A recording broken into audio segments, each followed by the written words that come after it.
Berlawat ke King sepak bola Asia, Jepang, skuad Garuda sangat-sangat semangat buat menjalankan tugas terakhir di round 3. Sudah nggak ada lagi bayang-bayang harus inilah itulah, karena kemenangan atas China sudah mengunci posisi kita di klasemen akhir. Semua bakal bermain lepas, bukan karena nggak ada perjuangan lagi, tapi lepas di sini bermaksud adalah untuk berlatih melawan dengan tenang. Jepang menjadi salah satu tim unggulan yang sangat susah ditembus. Melawan dengan taktik biasa nggak cukup untuk mencuri poin. Kini para pemain di samping kembali mengasah taktik, tapi terus merilekskan diri karena sempat jalan-jalan di Jepang. Tapi uniknya, khususnya buat Justin Hubner, ia benar-benar diberikan sambutan lagi oleh warga Jepang. Sementara itu Sandy Walsh yang bermain untuk klub di sana tidak ingin kalah, sangat merindukan bergabung dengan skuad Garuda. So inilah berbagai cerita kegiatan pemain timnas Indonesia di Jepang.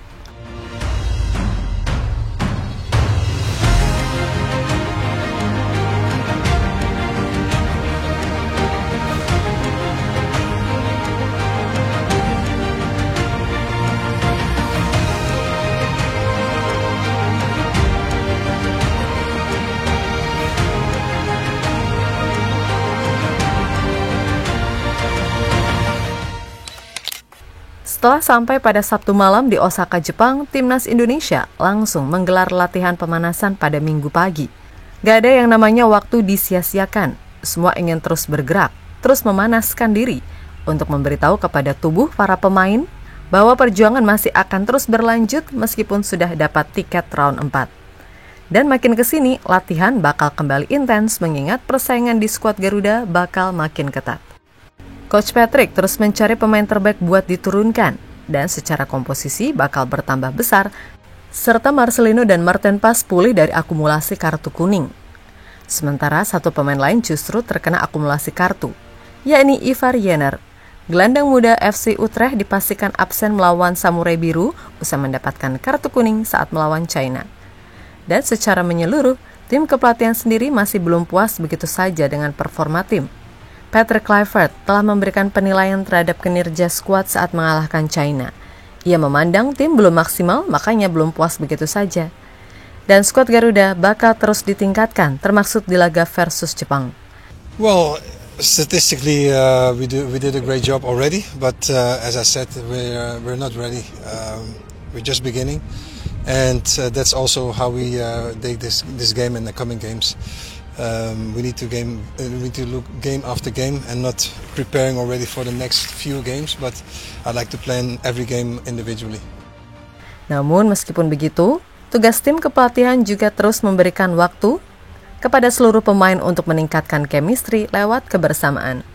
Terbukti, kebersamaan selama di Bali meningkatkan kekompakan di atas lapangan versus China. Sebagai contoh saja, Egy dan Ole yang mendapatkan chemistry secara sendirinya. Padahal menurut pengakuan Egy, keduanya nggak ada latihan khusus buat saling memahami pergerakan satu sama lain. Tapi lihatlah hasilnya. Egy sendiri kebingungan saat awal ditanya wartawan soal kedekatannya dengan Ole, yang secara personal nggak begitu dekat, tapi secara profesional saling mengetahui. Gimana ya? Kayaknya emang udah... Ya mungkin yang sering main bola kalau udah tahu partnernya, cara main bolanya mungkin kebangun sendiri deh ya. Mungkin abang-abang kalau main sama temennya ada yang temennya udah ngerti cara mainnya, berarti pasti udah ngerti walaupun kita nggak kasih tahu ya. Dia ngelihat cara mainnya, dia juga mungkin ngelihat cara main saya, jadi udah klop dan udah tahu cara. Yap, kini di Jepang, tim kepelatihan pun tetap memberikan waktu luang lebih. Terlihat rombongan pemain seperti Hernando, Emil, Nadeo, Arhan, Sananta, hingga staf Sumarji sempat jalan-jalan di Castle Osaka. Mereka mencoba merefleksikan diri untuk menikmati suasana di Jepang, dan yang unik, lagi-lagi mereka pakai seragam yang sama, pakai legging merah. Gak kayak biasanya kalau di Indonesia, jalan-jalan ke mall, ya pakai pakaian pribadi. Mungkin tujuannya biar mudah membedakan, soalnya di negara orang, ya kan? Tapi ya lagi-lagi, kemanapun pemain berkeliaran, pasti ada saja fans yang meminta foto. Maklum orang Indonesia selalu ada di mana-mana.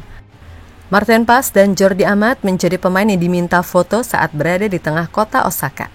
Ya mereka awalnya bingung, tapi tetap ramah dengan WNI yang makin banyak meminta foto. Maklum, dimanapun mereka tetaplah pahlawan bangsa.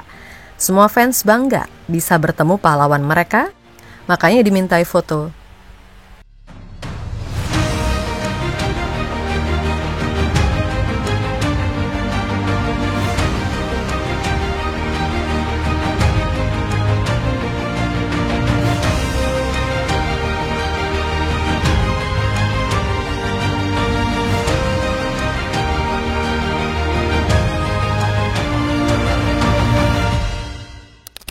Dari sekian banyak cerita pemain timnas di Jepang, salah satu yang paling menyentuh datang dari seorang bek muda, Justin Hubner. Perjalanan sang pemain bukan sekedar bagian dari misi besar dari timnas Indonesia di ronde ketiga kualifikasi Piala Dunia 2026, tetapi juga menyisakan kenangan. Kenangan bersama para penggemar Jepang, khususnya Osaka, karena di sana pernah jadi rumah bagi Hubner ketika dulu dipinjamkan. Namun ada nuansa yang berbeda dalam kepulangannya kali ini, ketika pesawat yang ditumpanginya mendarat di negeri Sakura dan langkah kakinya menapak di tanah Osaka, sebuah gelombang kehangatan langsung menyambut. Bukan hanya karena dia kembali untuk membela lambang Garuda di dada, tapi juga karena dia kembali ke tempat yang pernah ia sebut rumah kedua.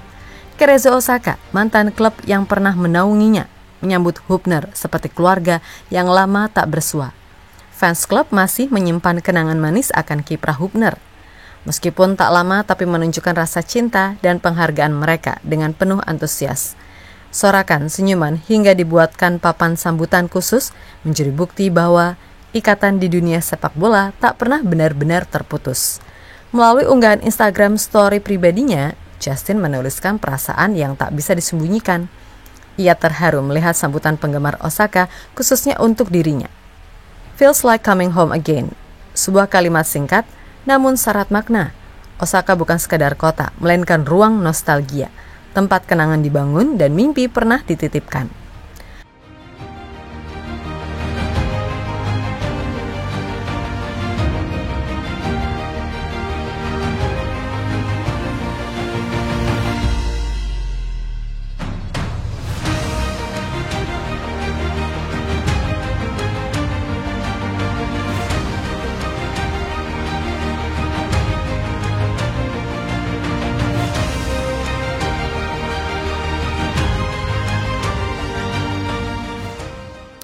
Mirip dengan cerita Hubner, tapi beda. Sandy Walsh kini sedang berada di rumah klub profesionalnya dengan Yokohama Marinos. Ia sedang mengukir laga demi laga bersama hingga berjuang di klasemen J-League. Tapi sayangnya, saat ada panggilan timnas tiba, nasib sedang tidak berpihak ke abang Walsh. Ia terpaksa absen membela Garuda selama matchday Juni, termasuk saat skuad Garuda terbang ke Jepang. Negeri yang sejatinya dekat dengan rumahnya sekarang, tapi apalah daya cedera menghalanginya untuk pergi. Terlihat lewat unggahan Instagram pribadi, Sandy Walsh merepost story fans yang mengenakan jersey dirinya dengan jersey Yokohama hingga timnas Indonesia. Selebihnya, ia sangat jarang membuat unggahan lain, sebuah gambaran bahwa Bang Sandi juga sangat rindu dengan skuad, tapi keadaan memaksanya untuk diam. Semoga cepat pulih Abang Es Krim.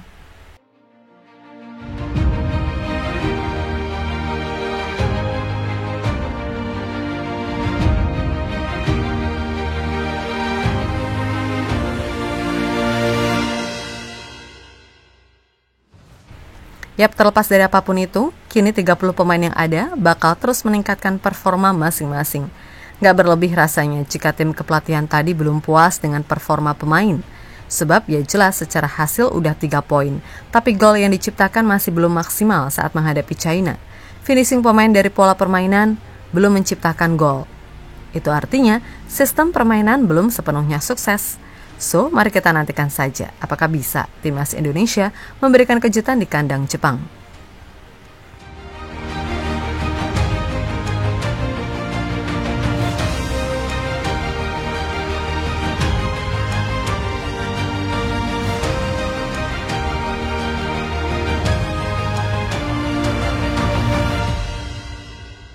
Itu dia ceritanya hari ini dari JL Report. Kalau kamu suka videonya, jangan lupa klik like-nya dan tulis pendapatmu di kolom komentar. Masih banyak cerita seru lainnya, langsung cek video di sebelah. Karena di sini, kita bukan cuma nonton, kita hidup bareng Garuda. Sampai ketemu di video selanjutnya.